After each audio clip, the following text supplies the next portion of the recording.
استراتژی شماره 1 دو تا امکان در اختیار من میذاره. میگه که خودشو میخوای ویرایش کنی یا یک کپی بگیرم کپیشو ویرایش کنم. اگر گزینه اول رو انتخاب کنم تولپس رو کپی نمیکنه، صرفا فیلدا رو باز میکنه که مثلا اگر استدلال من اینجا گذاشتم 5 میلیمتر بذارم 10 میلیمتر، مجددا کلکولیت میکنم.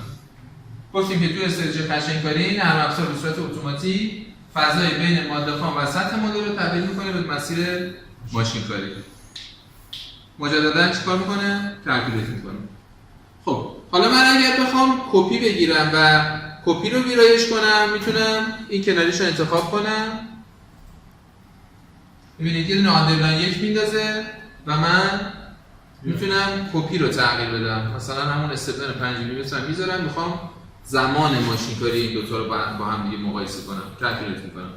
یعنی توی تنظیماتی که داشتم دو تا تولپسی که دارم صرفا استدلال رو تغییر دادم. تولپس شماره 1، تولپس شماره 1 آندرلاین 1. حالا اگه بخوام زمان ماشین کاری رو مقایسه